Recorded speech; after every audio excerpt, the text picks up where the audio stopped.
नमस्कार.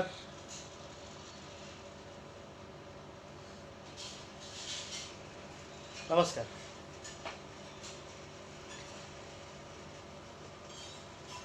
आज पहिल्यांदाच आपल्या शिवप्रतिष्ठान हिंदुस्थान आणि गुरुवर्य संभाजीराव भिडे या पेजवरती लाईव्ह येतोय. तसं बघायला गेलं तर पूर्वी कधीच आलेलो नाही आहे, पण सध्याची परिस्थिती पाहता आणि मध्ये काही प्रकार झाले ते पाहता मला असं वाटलं की काही गोष्टी आहेत ज्या आपल्या लोकांशी, आपल्या माऊलींशी, आपल्या धारकऱ्यांशी सांगाव्यात, वाटून घ्याव्यात आणि सर्वांनी ह्या गोष्टी भविष्यामध्ये कशा आपल्याला कामी येऊ शकतात किंवा ज्या गोष्टी मला बघाव्या लागल्या किंवा सहन कराव्या लागल्या त्या काय होत्या. मला माहिती आहे आपल्या सर्वांनाच माझी काळजी होती, उत्सुकता असेल की नक्की काय झालं होतं, इतके दिवस दादा कुठे होते, कसे होते, हा आनंद करमुसे नावाचा माणूस कुठं गायब तरी झाला होता. हे तुम्हाला सर्वांनाच काळजी होती याचा मला विश्वास आहे. पण एक गोष्ट नक्की, गुरुजींनी जसं आपल्याला, माऊलींनी आपल्याला शिकवलेलं आहे की शिवचरित्र हे आपल्याला आजच्या काळामध्ये जगण्यासाठीचं एक खूप मोठं साधन आहे, एक खूप मोठी ताकद आहे. आणि त्या ताकदीमुळंच आज मी तुमच्यासमोर बसलेलो आहे, आलेलो आहे. आणि मला असं वाटतं की प्रत्येकामध्ये कुठंतरी गुरुजींच्या शिकवणीमुळं अशा प्रकारची ताकद आहे की येणाऱ्या प्रतिकूल अनुकूल परिस्थितीला आपण सामोरं जातो आणि काहीतरी नक्कीच त्यातून शिकतो आणि भविष्यासाठी, आयुष्यासाठी आपल्याला ते उपयोगाचं असलेलं एक शिदोरी त्यातून मिळते, असं माझं ठाम मत आहे. कारण माझा त्या बाबतीतला अनुभव आता आहे. गुरुजींनी आपल्याला शिकवलं आहे की पडले असंख्य घाव जरी तनुमनावर, आल्या असंख्य अब्दा जरी जीवनावर, थांबून पाठ फिरवू ना व्रतास त्यागू, शिवबा संभाजी समतुल्य सदैव वागू. काय आहे हो या श्लोकाचा अर्थ? आपल्याला गुरुजी नेहमी सांगतात की आपल्याला शिवाजी महाराज, संभाजी महाराज समजायचे असतील तर ज्ञानोबा तुकोबा समजावे लागतील, भगवद्गीता समजावी लागेल, महाभारत, रामायण सगळं काही समजावं लागेल, नेहमी सांगतात. पण त्याचा प्रत्यक्ष अनुभव काय आहे, त्यातून तुम्ही काय शिकता, काय घेता आणि आपण समाजाला काय देतो, ह्या गोष्टी खूप महत्त्वाच्या आहेत. माझ्या बंधूंनो, 5 एप्रिल 2020 त्या भयान रात्री जे काही झालं, जे काही सहन करावं लागलं, जे काही शरीराने मी आणि मनाने तुम्ही, असं जे काही मी भोगलं, शरीराने मी, मनाने तुम्ही, एवढ्यासाठी म्हणतोय कारण मला खात्री आहे की तुम्हीसुद्धा तितकेच त्या रात्री त्रासलेले असणार किंवा तुम्हालाही तितकाच त्रास झाला असणार जितका मला झालेला होता. आणि मित्रांनो, एक गोष्ट सांगतो, पण माझं हे ठाम मत आहे आणि मला विश्वास आहे की त्या दिवशी शरीर माझं होतं, पण घाव हे संपूर्ण हिंदू समाजावरती होते, ते घाव धर्मावरती होते. कारण त्या लोकांचा जो विचार होता, जे भावना होत्या, जे बोलणं होतं, ते त्याच पद्धतीचं होतं. आपण लढतोय, पण ही लढायला ताकद कुठून आली, कशी आली आणि का वाटलं की लढावं, हा अन्याय आहे, याच्या विरोधात आपण तोंड उघडलं पाहिजे असं का वाटलं? तर त्याच्यासाठी प्रेरणा फक्त फक्त फक्त छत्रपती शिवाजी महाराज आणि गुरुजींची शिकवण, या दोनच गोष्टी आहेत. छत्रपती शिवाजी महाराज आणि धर्मवीर छत्रपती संभाजी महाराज हे पिता पुत्र जर नसले असते तर काय झालं असतं? तर मी सुद्धा एक त्या दिवशी लाचारच ठरलो असतो. आणि सत्तेत बसलेत, सत्ता त्यांची, आणि कुणालाही काहीही करावं, कुठेही न्यावं, अशा पद्धतीचा तो कार्यक्रम होता. आपल्या सर्वांना कितपत त्या दिवशीचा प्रकार माहिती आहे मला माहिती नाही, पण मी माझ्या तोंडून सांगावं अशी बऱ्याच जणांनी मला विनंती केली म्हणून थोडक्यात सांगतो. त्या दिवशी रात्री 12च्या दरम्यान 3 पोलीसकर्मी माझ्या घरी आले. त्या 3 पोलीसकर्मींनी असं सांगितलं की एका गुन्ह्याच्या शोधाच्या संदर्भात आपल्याला तपास कामासाठी थोडं सहकार्य हवं आहे म्हणून आम्ही बोलवतोय आणि तुम्ही चलावत. इथून कधीही म्हणजे गुरुजींच्या शिकवणीप्रमाणे आपण कधी अशा प्रकारच्या सहकार्याला नाकारलं नाही आणि इतकी रात्र झाली असूनसुद्धा मी त्यांना येण्यास होकार दिला. कायद्याचं ज्ञान आपल्याला नाही, आपण कधी पोलीस स्टेशनचं तोंड बघितलं नव्हतं किंवा गुन्हेगार म्हणून तिथं गेलेलं नव्हतं, त्यामुळं कशा पद्धतीने बोलवलं जातं, काय केलं जातं यातला काही अनुभव पण नव्हता. पोलीस आलेत. माझ्या पत्नीने विनंती केली की दादा रात्रीची वेळ आहे, काहीतरी घ्या, चहा कॉफी घ्या आणि मग जा. तिने पण नाही म्हणून सांगितलं नाही, कारण शेवटी तो करोनाचा सर्वांना कैदेत ठेवलेला तो काळ होता. अखंड हिंदुस्थान कैदेमध्ये असल्याचा मला त्यातून उचलून न्यायचं होतं त्यांना, आणि त्यांनी तशा पद्धतीची मला घेऊन जायला विनंती केली. नाही म्हटलं नाही आणि त्यांच्याबरोबर गेलो. गेल्यानंतर लक्षात आलं की त्यांना मला पोलीस स्टेशनला नेत नाही आहेत. मी त्यांना चौकशी केली, पोलीस स्टेशनला नेत नाही आहे. पुढच्या क्षणाला ते म्हटले की तुम्हाला सायबर क्राईम पोलीस स्टेशनला नेतोय. ठीक आहे म्हटलं. सायबर क्राईमला नेत नाहीत म्हटल्यानंतर तिकडे गेलो. जसं सायबर क्राईमच्या तिकडेही जात नाहीत लक्षात आल्यानंतर मला जरा मनात शंकेची पाल चुकचुकली. एक तर गाडीमध्ये 7 जणं भरली होती. आदल्याच दिवशी माननीय मुख्यमंत्र्यांनी सांगितलं होतं की एका गाडीमध्ये फक्त 2च व्यक्ती जाऊ शकतात, तरी 7 लोक बसले होते गाडीमध्ये. तरी म्हटलं ठीक आहे आणि मला नेलं त्याच्या घरात.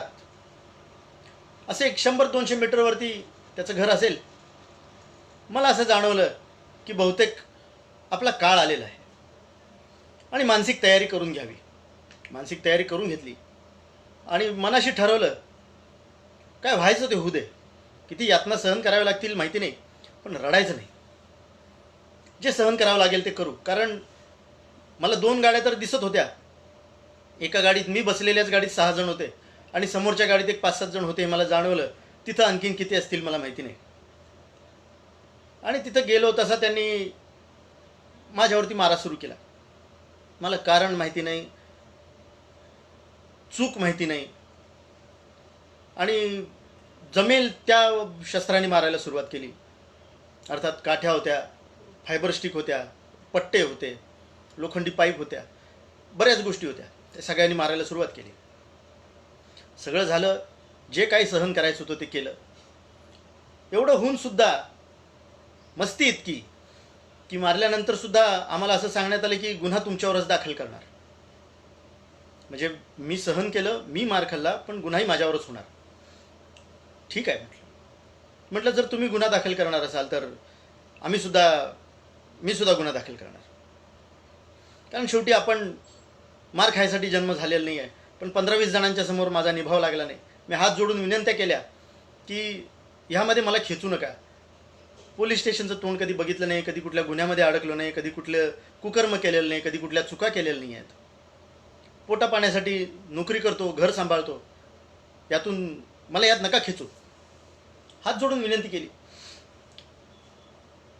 ते साहेब पण उभेच होते दारात, सगळा कार्यक्रम बघत होते. जो सन्मान करायचा ते करत होते, पाहत होते, चाललं होतं. माजुरडे इतके होते. त्यांनी शब्द वापरले की अशा तू किती केस करायचे तेवढ्या कर. आम्ही अशा बऱ्याच केस सांभाळल्यात. याचाच अर्थ मी पहिला व्यक्ती नव्हतो ज्याला बंगल्यावरती नेऊन त्याचा सन्मान केला असावा. असा झालं. तिकडं नेऊन पोलीस स्टेशनला जमा केलं. मी केस केली. सकाळी मला सोडण्यात आलं. दोन्ही हाताला प्लास्टर घातलं होतं. पाठीवरती असंख्य वार होते, असंख्य वेदना होत्या. तशाच अवस्थेत घरी आलो. आपले धारकरी विजय पाटलांच्या घरी गेलो. विजय पाटलांना सांगितलं हे हाताचं प्लास्टर काढा. जर दुखत असेल तर दुखू दे, पण ते प्लास्टर घालून घरी नको. कारण जर ते त्या अवस्थेत घरी आलो असतो तर घरच्यांची मनं खचली असती. त्यांनी ठीक आहे पण प्लास्टर काढलो, घरी आलो आणि सध्या आपला कोर्टात लढा चालू आहे. सरकारच्या विरोधात आपण कोर्टात रिट पिटिशन नावाची याचिका दाखल केलेली आहे. रिट पिटिशन याचिकेमध्ये असं असतं की सरकारच्या विरोधात तुम्ही कोर्टामध्ये अपील करू शकता.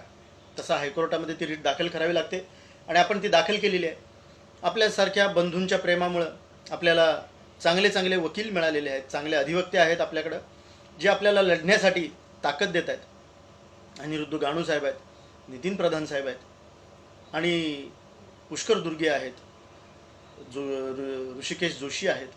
असंख्य नावं आहेत, असे अधिवक्ते आहेत आपल्याबरोबर, जे कोलते वकील आहेत, चेतन बारसकर आहेत, नंतर जयेश तिखे आहेत.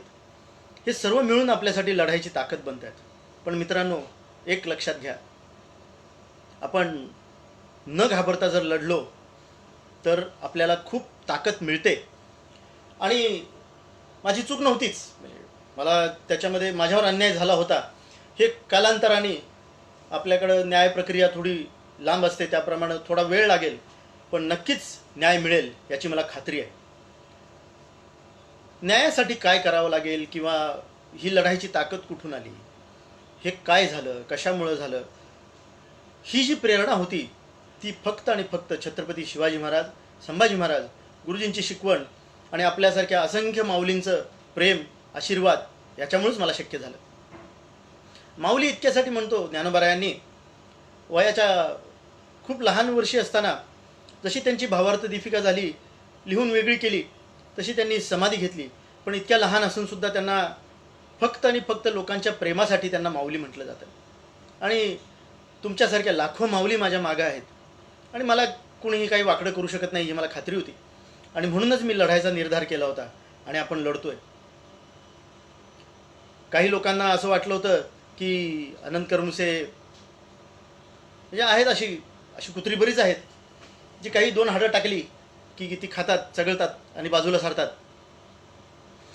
आपण तसल्या ह्याच्यामध्ये पडलो नाही, आमिषांना बळी पडलो नाही आणि आपण लढायचा निर्धार करतोय आणि लढतोय सुद्धा. गरज पडल्यास आपण सर्वोच्च न्यायालयात सुद्धा जाऊ, कारण उच्च न्यायालयात न्याय मिळताना इथं कुठंतरी आपल्याला असं वाटतंय की सरकार त्यांचे असल्यामुळं, गृहमंत्री त्यांचे असल्यामुळं आणि ते स्वतःसुद्धा खूप मोठे मंत्री असल्यामुळं आणि पैशाची ताकद आहेच. आणि त्यात भरीत भर म्हणून या गुन्ह्यामध्ये मला जे किडनॅप केलं त्यामध्ये पोलीस स्वतः आहेत. त्या पोलिसांसुद्धा अजून काही कारवाई करण्यात आलेली नाही आहे. ते पोलीस 20 तारखेला, मागच्या 20 जुलैला त्यांचा जामीन नामंजूर करण्यात आला, तरीसुद्धा सरकार आपलं फारच कर्तव्यदक्ष असल्यामुळं त्यांच्यावर अजून तर काही कारवाई करण्यात आलेली नाही आहे. गरज पडल्यास आपण सर्वोच्च न्यायालयात जाऊ, त्याची तयारी चालू आहे. तिकडेही जायची आपण मनशा ठेवलेली आहे, पण यातून माघार नाही, यातून माघार नाही. जे सहन केलं ते झालं. जी सहन करायची ताकद परमेश्वराने दिली.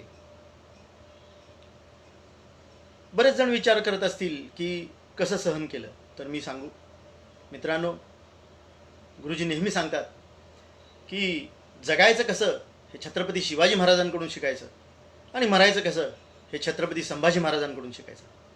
तर तेच छत्रपती संभाजी महाराज माझ्यासाठी प्रेरणा ठरले. आणि मग त्या औरंगजेबाच्या कुशीत असतानासुद्धा मला क्षणभरसुद्धा असं वाटलं नाही की आपण माघार घ्यावी किंवा यांच्यासमोर झुकावं, यांना सांगावं की मारू नका. मी त्यांना सांगत होतो की तुमची इच्छा झाली असेल, मारून झालं असेल तर अजून मारा, मन भरून घ्या. कुठंतरी स्वतःची मनात कुठली बाकी ठेवू नका की अजून मारायला हवं होतं, अशी तुम्हाला कुठं कमतरता जाणवली नाही पाहिजे. तर मित्रांनो, आपण लढतोय. मी जरी चेहरा असलो, शरीर जरी माझं असलं, तरीसुद्धा अखंड हिंदुस्थानचा हिंदू समाज एका नीच कृत्य करणाऱ्या व्यक्तींच्या विरोधात लढतोय, हे विसरू नका. अनंत करमुसे लढतोय, अनंत करमुसेचं नाव आणि चेहरा आहे, पण लढतोय प्रत्येक धारकरी लढतोय. त्याच्या घरचे लढतायत, जसे माझ्या घरचे लढतायत तसे प्रत्येक धारकरी लढतोय. छत्रपती शिवाजी महाराजांचे मावळे लढतायत. आणि जितक्या लोकांना त्यांनी त्रास दिला आतापर्यंत, मग कोण असेल त्यात, मग वारकरी संप्रदाय असो, हिंदुत्वादी लोक असोत, छत्रपती शिवाजी महाराजांचे मावळे असोत, ज्यांच्या ज्यांच्यावरती त्यांनी आत्तापर्यंत आयुष्यात टीका केलेली आहे, त्या सर्वांच्या बाजूने मी लढतो. आनंद कर्मुसेचं नाव आहे, इतकाच त्यातला फरक आहे. इतके दिवस म्हणजे ते महाशय तर दर 2 दिवसांनी टी व्हीवरती येऊन, फेसबुक लाईव्हवरती येऊन संविधानाचं राज्य, संविधानाचं राज्य, संविधानाचं राज्य करायचे आणि स्वतः संविधानाचा त्यांच्या बंगल्यावरती नेऊन अक्षरशः बलात्कार केला. हे दुर्दैवी असलं तरी सत्य आहे, हे आपण सर्वांनी, म्हणजे मी तरी अनुभवलं, पण आपण डोळ्यांनी बघितलं असेल. असो, तर गुरुजींनी आपल्याला बरेच कार्यक्रम असे आखून दिलेले आहेत जे आपल्यामध्ये प्रेरणा निर्माण करतात, जे आपल्यामध्ये ताकद निर्माण करतात, ज्यांच्याकडे बघून आपण आयुष्य जगू शकतो, आयुष्य आपल्याला जगण्याची त्यातून ताकद मिळते, प्रेरणा मिळते. असे बरेच कार्यक्रम आहेत. जसं आपली गडकोट मोहीम असेल, नंतर दुर्गामाता दौड असेल, शिवचरित्र पारायण आता जे सुरू केलेलं आहे. मित्रांनो, शिवचरित्र पारायण हे इतक्यासाठीच गरजेचं आहे की आपण दिवस रात्र जर कुणाचा आदर्श म्हणून जगायचं असेल तर छत्रपती शिवाजी महाराजांनाच मानलं पाहिजे. तर ते छत्रपती शिवाजी महाराजांना आदर्श मानून जगण्यासाठी घराघरामध्ये आपल्याला छत्रपती शिवाजी महाराजांचं पारायण व्हावं ही एकच मनशा मनात ठेवून आपण ते शिवचरित्राचं पारायण केलं पाहिजे. कसं करावं शिवचरित्राचं पारायण, त्याची काही रूपरेषा गुरुजींनी दिलेली आहे.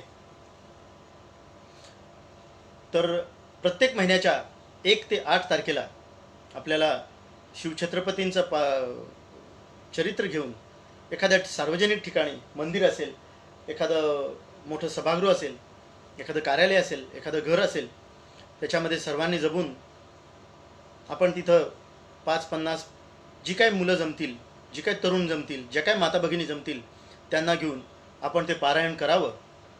आणि एक वर्षभराचा कार्यक्रम, म्हणजे प्रत्येक महिन्याच्या 1 ते 8 तारखेला 45 मिनिटाचा तो कार्यक्रम करून वर्षभरामध्ये ते शिवचरित्र संपवावं आणि परत पुढच्या वर्षी पुन्हा तसंच शिवचरित्र पारायणाला घ्यावं.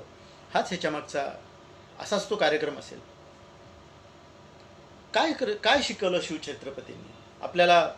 या भारतभूमीमध्ये इतके महान लोक होऊन गेले, इतके लोक ताकदवर होऊन गेले, इतक्या लोकांनी आपल्याला जगायला शिकवलं, इतक्या लोकांनी प्रेरणा दिल्या, पण शिवचरित्रच का? तर शिवाजी महाराजांच्या काळातले शत्रू आणि आताचे शत्रू हे एकसारखेच आहेत. म्हणजे प्रभू रामचंद्रांनी रावणाला जेव्हा संपवलं तेव्हा रावणाचं बीसुद्धा शिल्लक ठेवलं नाही. रावण संपला, त्यांचं वैर संपलं.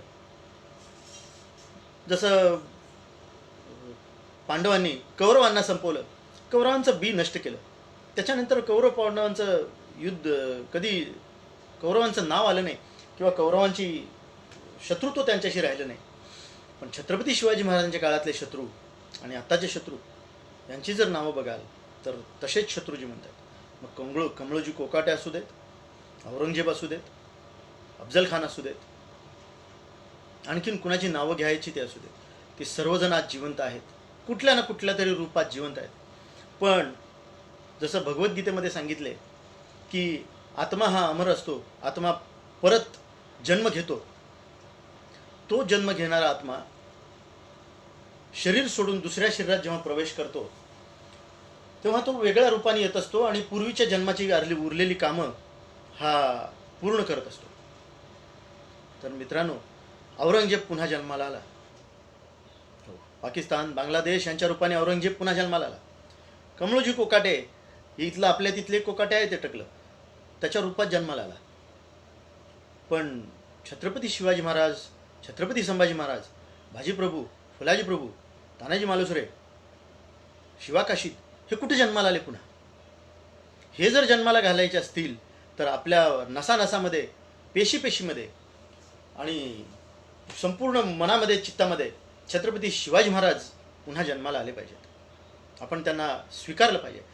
आपण शिवाजी महाराजांचा म्हणजे ऑफिस ऑफ प्रॉफिट करून ठेवलेलं आहे, ते न करता जर शिवाजी महाराजांना आपण स्वीकारलं तर आपल्याला ते खूप खूप प्रेरणादायी ठरू शकतं. पण ते छत्रपती शिवाजी महाराज कधी येऊ शकतात, जेव्हा तुमच्या आमच्यासारख्या लोकांनी येणाऱ्या पिढीला छत्रपती शिवाजी महाराजांचं चरित्र नाही सांगितलं तर ते येऊ शकणार नाही आहेत. असंख्य गोष्टी आहेत ज्या शिवचरित्रातून आपण शिकू शकतो, करू शकतो आणि आपल्या येणाऱ्या पिढीला देऊ शकतो.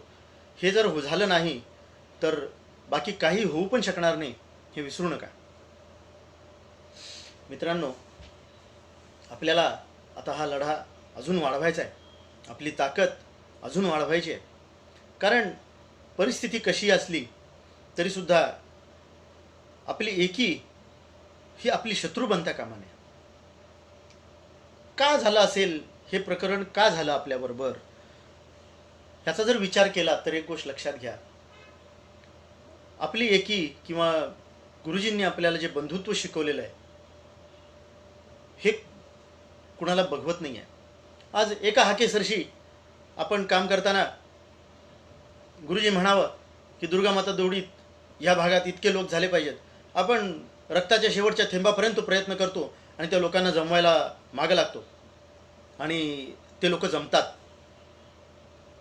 हे ते भाडोत्री, दारू पाजून, बिर्याणी खायला घालून, पैशाचे आमिष देऊन आणि गोंजारून, घराघरातून गाड्या पाठवून, पैशाची पाकिटं देऊन जर बोलवलेली लोक असतील तर त्यांना ते कळणार नाही की गुरुजींच्या एका हाकेसरशी मोहिमेला 1,00,000-1,50,000 लोक असेच हसत हसत तयार होतात. गुरुजींनी सांगावं आपला गणवेश, डोक्यावरची पांढरी टोपी, लगेच पांढरी टोपी घालून तयार, कानाच्या उंची एवढी काठी घेऊन मोहिमेत जायचं 5 दिवस शिळं खायचं, शिळं खायला तयार, मिळेल ते पाणी प्यायचं, मिळेल ते पाणी प्यायला तयार. ही पिढी जी जन्माला घातली आहे ना गुरुजींनी, ते बघवत नाही आहे. म्हणून आपण हे काम आपल्या घरातल्या, आपल्या आजूबाजूच्या, आपल्या वर्गातल्या मित्रांना जास्तीत जास्तपणे कसं देता येईल याच्याकडे भर दिला पाहिजे. आणि त्याच्यासाठीचा जो कार्यक्रम आहे तो आहे श्री शिवप्रतिष्ठान हिंदुस्थान. तुम्ही कुठल्या पक्षाचे कार्यकर्ते आहात, काय करत आहात याच्याशी आपल्याला काही घेणं देणं जरी नसलं, पण तुम्ही एक हिंदू कुळात जन्मला आहात तर एक हिंदू म्हणून तुम्ही या कार्यक्रमात यावं, हीच त्याच्यामागची एक अपेक्षा आहे. आणि आपण हे काम जास्तीत जास्त वाढवावं याच्यासाठीचे जे कार्यक्रम गुरुजींनी दिलेले आहेत त्या कार्यक्रमाला कुठंतरी खोडा लावावा. मग कुठल्या तरी खोट्या प्रकरणांमध्ये अडकवायचं, मग ते कुठला तरी पूर्ण व्हिडिओ न बघता त्याचा थैमान घालायचा, 3 तासाच्या भाषणामधले 1.5 मिनिटाची क्लिप काढायची आणि गुरुजींना कसं बदनाम करता येईल याच्यावरती संपूर्ण माध्यमं काय, सगळे राजकारणी काय, एकापेक्षा एक कुठल्या पक्षाचं नाव घ्या, या धर्तीवरती जितके पक्ष आहेत सगळे तुटून पडतात. का असं होत असावं? तर आपली एकी त्यांना बघवत नाही आहे. तुम्ही आम्ही जे एक आहोत ते त्यांच्या डोळ्यात खुपतं आणि ते त्यांना पटत नाही. पण ह्याला उत्तर काय? तर ह्याला उत्तर आपण आणखीन ताकदीनिशी कसं ते काम वाढवता येईल, गुरुजींनी दिलेले कार्यक्रम कसे पुढे नेता येतील ह्याच्याकडे आपण भर दिला पाहिजे आणि ते काम आपण केलं पाहिजे. तर ह्याच्यावरती कसा भर देता येईल ते बघा. ते करणं म्हणजेच आपल्याला आपल्या कार्याला न्याय देणं किंवा गुरुजींनी त्यांचं आयुष्य जे आपल्यासाठी वेचलेलं आहे त्याच्यासाठी केलेला जो त्याग आहे गुरुजींचा, त्या त्यागाचं दिलेलं एक फलित म्हणजे आपण त्यांचं काम वाढवणं हेच आहे. किती जण असतील आपल्या मागं? अहो, आपण फक्त महाराष्ट्र म्हणतो, महाराष्ट्राच्या बाहेर आपण कितीतरी ठिकाणी पोचलो आहोत. मी तुम्हाला उदाहरण म्हणून सांगतो. जसा हा माझ्यावरती जो भ्याड हल्ला झाला ते 15-20 कुत्र्यांनी केला, त्यानंतर मला गुजरात, राजस्थान, मध्य प्रदेश, बिहार, दिल्ली, उत्तर प्रदेश या सगळ्या भागातून शेकडो फोन आले असतील कि दादा ये लॉकडाउन है, नहीं तो हम आपके पास आने के लिए तैयार हैं, ये जो हुआ है गलत हुआ है, हम भिड़े गुरुजी को कभी मिले नहीं हैं, लेकिन अगर भिड़े गुरुजी को मिलते या आपको मिलते तो ऐसा लगता कि भिड़े गुरुजी को मिल लिया हमने. आणि इतक्या पद्धतीने ते लोक आपल्या मागे उभे आहेत. याचं कारण एक लक्षात घ्या, आपली एकी आहे. आपली एकी आपली ताकद आहे आणि हीच एकी आपण तशीच टिकवून ठेवली पाहिजे. त्याच्यासाठी गुरुजींनी दिलेला एक अनेक कार्यक्रम. आता साधं उदाहरण घ्या. रोज सकाळी सांगलीमध्ये गुरुजी 5-50 पोरं जे असतील ती घेऊन त्यांना 7 सत्र सूर्यनमस्कार, 100-150 बैठका, दंड बैठका, जोर हे मारून घेतात. ह्याच्याने काय होतं? ह्याच्याने कणखर शरीर बनतं. कणखर शरीर बनलं नसतं. आज एक विचार करा, माझ्यामध्ये वडिलांकडून आलेलं होतंच, पण त्याचं सातत्य जे टिकवलं होतं ते गुरुजींमुळेच होतं. गुरुजींनी व्यायामाची सवय लावली नसती तर मला नाही वाटत ते मला सहन झालं असतं. तर ते सहन करून घेण्याची ताकद त्या व्यायामातच होती. तो व्यायामाची जर मला सवय नसली असती तर मला ते सहन पण झालं नसतं, मी माघार पण घेतली असती आणि तो मनाचा कणखरपणा पण आला नसता. पण इतका साधा हा कार्यक्रम जर आपण व्यायाम करत नसाल तर आजसुद्धा लक्षात घ्या, जर तुम्ही व्यायाम कराल तर कणखर मन हे कणखर शरीरातच असतं. त्यानंतर कधी मी ठरवलं की कधी व्यायाम सोडायचा नाही, कारण व्यायामामुळेच वाचलो होतो, त्या गुरुजींच्या शिकवणीमुळे व्यायाम करून लागलो होतो. तर तो व्यायाम आपण केलाच पाहिजे. घराघरात प्रत्येकाने जोर बैठका मारल्याच पाहिजेत. ताकद ही कमवलीच पाहिजे. सुदृढ समाज ही या काळाची गरज आहे. आणि या सुदृढ समाज, जर एक विचार करा, एखादा आपल्याला कोण नेता म्हणाला की 1,00,000भर अशी सुदृढ पोळं द्याल का, कुठं मिळतील का मला, डोळे बंद करून हे सगळ्या संपूर्ण हिंदुस्थानी नाव घेतलं पाहिजे. अहो इकडे तिकडे जाऊ नका, त्या शिवप्रतिष्ठानमध्ये जावा, ते भिडी गुरुजी आहेत ना, त्यांना सांगा 50,000 पोरं पाहिजेत व्यायाम करणारी. अशी हसत खेळत सैन्यात जाऊन सीमेवरती जाऊन देशरक्षणासाठी उभारतील, अशी पिढी तयार केलेली कुठं भेटेल तर ती या महाराष्ट्रात भेटेल. हा अभिमानाने सांगायचा जो भाग आहे ना, तो आपल्याला फक्त शिवप्रतिष्ठानमध्येच मिळेल. तेच आपण केलं पाहिजे. तर आपण मन कणखर, तर आपण ह्या सगळ्या परिस्थितीला तोंड देऊ शकतो. आणखीन एखादी परिस्थिती जर देव न करो असं काही व्हावं, अशी कुणा वेळ यावी, पण आली आहे आणि आपण सगळेजण ताकद बनले आहात आपली. त्या ताकदीने आपण त्याच्याशी लढतोय, आपण पुढं जातोय. काहीही थांबवलेलं नाही आहे. नोकरी चालू आहे, व्यवसाय चालू आहे, काम चालू आहे, शिवप्रतिष्ठानचं काम चालू आहे, आणि आयुष्यात भरात भर म्हणून तो एक लढा एक चालू आहे. मोठं आव्हान आहे, मोठे ताकद लागणार आहे, पण आपण करतोय प्रयत्न त्यासाठी. ती ताकद तुम्ही आम्हीच आहोत, तुम्ही आम्ही बनलेली ताकद. त्याच्यामुळं तो लढा यशस्वी होणार. आपण प्रयत्न तरी नक्कीच करणार. मला एक म्हण अशी, म्हणजे एक वाक्य असं आठवलं. तो काळ जो होता तो फारच आव्हानांचा होता. माझं शरीर, माझं पूर्ण घर फार मोठ्या तणावात चाललं होतं. तर असंच विचार केला की लढायचं की माघार घ्यायची. पण असं वाटलं की लढावं. काय होईल, मी जिंकेन किंवा शिकेन, मी हारणार नाही. आपण हारत नाही कधी, आपण शिकतो. मला नोकरीसाठी म्हणायचं, एखादा माणूस म्हणत असेल की 20 वर्षाचा अनुभव आहे, तर 20 वर्षाचा अनुभव म्हणजे काय, तर 20 वर्षात केलेल्या ज्या चुका आहेत त्या भविष्यात कधी होणार नाहीत, याचा तो एक सार असतं. तसं मी शिकेन किंवा मी जिंकेन, मी हारणार नाही. ही जर भावना मनात कधी आली असेल किंवा कशी येऊ शकते, तर ती फक्त आणि फक्त छत्रपती शिवाजी महाराज आणि संभाजी महाराज यांच्या आदर्शातूनच येऊ शकते. साधं उदाहरण घ्या. छत्रपती शिवाजी महाराज जेव्हा आग्र्याला होते, किती मोठा काळ ते त्या नजर कैदेत होते. किती वलय, किती प्रकारची कुंपणं त्यांच्या बाजूला घातली असतील. पण छत्रपती शिवाजी महाराज जेव्हा तिथं विचार केले असतील तेव्हा काय केले असतील, ते जर खचले असते तर तिथून इतकी नियोजनबद्ध पद्धतीने एकही जीवितहानी न होता स्वतःचा मुलगासुद्धा जिवंत ठेवून तिथून बाहेर पडायचा कार्यक्रम कसा केला असता बरं. तर ते फक्त त्यांच्या चरित्र अभ्यासातून तुम्हाला लक्षात येईल. अजित जोशींचं एक पुस्तक आहे, आग्र्याहून सुटका, ते वाचलं तर लक्षात येईल की इतक्या नियोजनबद्ध पद्धतीने शिवाजी महाराज तिथून निसटले होते. पण हे जर त्यांचं डोकं स्थिर नसलं असतं तर जमलं असतं का? अजिबात नसतं जमलं. तर ते मन दुबळं असलं असतं तर जमलं असतं का? नसतं जमलं. छत्रपती शिवाजी महाराज दुबळे असते तर जमलं असतं का? नसतं जमलं. साधं उदाहरण, अफजल खान वध घ्या. शिवाजी महाराजांनी एक गोष्ट लक्षात घ्या, लढाई फक्त शत्रूंशीच केली. जेव्हा आपले लढायला आले तर तेव्हा त्यांनी पहिलं प्राधान्य हे तह करण्याला दिलं. उदाहरण मिर्झा राजे जयसिंग. आपण मिर्झा राजे जयसिंग लढत नाही आहोत, त्यामुळे तह करायचा प्रश्नच येत नाही. मग हा तह होणार नाही, ही फक्त लढाईच होणार. भविष्यात काय वाढवून ठेवलेलं आहे आपल्याला उद्या माहिती नाही, पण आज तरी हाच निर्धार आहे की आपण लढायचं आहे.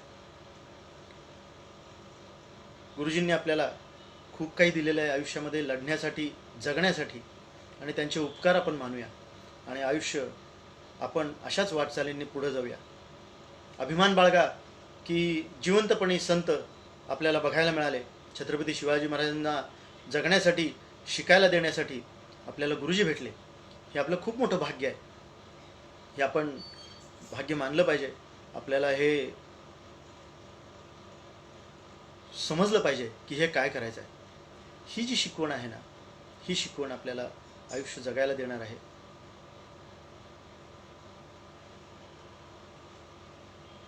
एक गोष्ट लक्षात घ्या, मी लढतोय हे आपल्या भविष्यासाठी नव्हे, तर त्या वृत्तीविरोधात लढतोय. भविष्यात कधी तो व्यक्ती समोर आला तर काय होईल मला माहिती नाही, पण ती वृत्ती ठेचून काढणं फार गरजेचं आहे. तर त्या वृत्तीला विरोध हा एका धारकऱ्याचा हा नक्कीच असला पाहिजे. मला पोलीस स्टेशनमध्ये बऱ्याचदा विचारलं की तू त्यांचा कट्टर आहेस का, तू त्यांचा कट्टर कार्यकर्ता आहेस का. मी म्हटलं कट्टर आणि कार्यकर्ता काय असतो म्हटलं. मी त्यांना अधिकाऱ्याने एकच प्रश्न विचारला की मुस्लिम तुम्ही कधी कट्टर मुस्लिम आणि मुस्लिम असा फरक करता का. नाही ना म्हटलं. जसा बाकीचे कार्यकर्ते तसा मी कार्यकर्ता, मीही त्यांचा सामान्य कार्यकर्ताच आहे. तुमचे प्रमुख कोण आहे. मी म्हटलं गुरुजी स्वतःला धारकरी म्हणवतात, तर प्रमुख कुठून आला. मी प्रमुख नाही. ही जी मला असं बोलावंसं का वाटलं, कारण गुरुजींचा तो जो एक इंटरव्ह्यू होता, एक मुलाखत होती, त्या मुलाखतीमध्ये ते स्वतःची ओळख करून देताना असं म्हणालेत की मी एक सामान्य माणूस आहे. त्यामुळे तुम्ही आम्ही सुद्धा सामान्य बनून राहू. मुंगीहून साखर खायची जी मजा आहे ना, ती मूठभर साखर खाण्यात नाही आहे. तर आपण सर्वजण ह्या तो जो कणखर धागा आहे ना गुरुजी नावाचा, त्या गुरुजी नावाच्या धाग्यामध्ये असे असंख्य मोती विणलेले आहेत. त्यातलाच एक मोती कोपऱ्यातला असला तरी चालेल, पण तसाच एक मोती बनून राहायला मला आवडेल. आपण सर्व अशीच ही माळ, मोत्यांची माळ कणखर करत जाऊ. आपला धागा फार मजबूत आहे. ती माळ किती मोठी होईल ते बघू आपण, आणि ती माळ सरते शेवटी आपण त्या छत्रपती शिवाजी महाराजांच्याच पायावर व्हायची आहे. कारण त्या छत्रपती शिवाजी महाराजांच्या पावलातच आपल्याला 32 कोटी देव मिळतात. मातृभूमीचं ऋण फेडण्याची आपल्याला जी गरज आहे ती तिथं मिळते. आपली मनशा तिथं जागी होते. आणि सर्वात महत्त्वाचं म्हणजे आपण धर्मासाठी जे काही कार्य करतो ते छत्रपती शिवाजी महाराजांच्या कार्याशिवाय अर्धवट आहे. तर ही तुमच्या आमच्यासारख्या मोत्यांची जी माळ आहे ना, ती आपण छत्रपती शिवाजी महाराजांना अर्पण करण्यासाठी तयार करूया. एकच सांगतो मित्रांनो, आज लाईव्ह याचं कारण, विषय जरी छत्रपती शिवाजी महाराजांचं पारायण असलं तरी त्या पारायणातून मिळालेली प्रेरणा हाच आहे. कारण पारायण कसं करावं हा तर विषय 10 मिनिटाचाच आहे, पण त्या पारायणातून किंवा छत्रपती शिवाजी महाराजांच्या जीवनचरित्रातून आपल्याला काय मिळतं, त्याचं उदाहरण काय असतं, किंवा त्यातून काय तुम्ही काय करू शकता, हे त्यातून काय शिकायचं आहे, काय करायचं आहे, त्याच्यासाठी आपण इथं आलेलो आहोत. त्याच्यासाठी मी आज लाईव्ह आलेलो आहे. आणि आपण सर्वजण हिंदुत्ववादी आहोत, हिंदूंच्यासाठी कार्य करणारे आहोत, छत्रपती शिवाजी महाराजांचे मावळे आहोत, धारकरी आहोत, गुरुजींचे भक्त आहोत. याचा मला अभिमान आहे. आणि आपण असंच अभिमान प्रत्येकाने बाळगावा आणि हे आयुष्य असंच या धर्मासाठी, देशासाठी द्यावं असं वाटतं. उद्या काय होणार किंवा उद्या काय करायचं आहे याच्यापेक्षा आज आपण काय केलं आहे, आज आपण धर्मासाठी काय केले का, आयुष्यातला थोडा काळ तरी आपण धर्मासाठी दिला आहे का, हा प्रश्न जर स्वतःला विचारला तर अभिमानाने सांगता यायला पाहिजे की हो, मी शिवप्रतिष्ठानचं काम केलं आहे, मी शिवाजी महाराजांचं काम केलं आहे, मी छत्रपती संभाजी महाराजांचं काम केलं आहे. याच्यासाठी मी बांधील आहे आणि आयुष्यभर करत राहीन. जितके दिवस आपल्याला जगायला मिळणार तितके दिवस आपण रोज थोडा काळ का होईना या धर्मकार्यासाठी द्यावा. गुरुजींनी आपल्याला 32 मन सुवर्ण सिंहासनासाठी सुद्धा आवाहन केले, ते काम करायचं आहे. आता दुर्गामाता दौडील पारायण चालू आहेत, पण कुठलेही खंड न पाडता आपण हे कार्यक्रम करत राहावेत एवढंच सांगेन. आणि आता असं वाटतं की बरंच काही बोललेलो आहे. आपण सर्वजण आमच्या सोबत आहात याची मला खात्री आहे. अजून काही कुणाला कधी बोलावंसं असेल, एखादा विषय सांगायचा असेल तर नक्कीच मला सांगा. मी नक्कीच पुन्हा भेटेन आपल्याला. आणि काळजी घ्या. मी व्यवस्थित आहे, न खचता लढतोय. आपण सर्वजण माझ्यासोबत आहात याची मला खात्री आहे. आपली भेट नक्कीच लवकरात लवकर होईल. आपल्याला आपल्या कार्याच्या सीमा या महाराष्ट्राच्या बाहेर न्यायच्या आहेत. त्याच्यासाठी तळमळीने काम करा. शिवचरित्र पारायण करा. घराघरामध्ये शिवचरित्र आणून ठेवा. आणि खूप काळजी घ्या. कोरोना वगैरे ह्या सगळ्या गोष्टी, त्याच्यामध्ये तुम्ही स्वतःला सांभाळतच असाल, पण हे संपेल.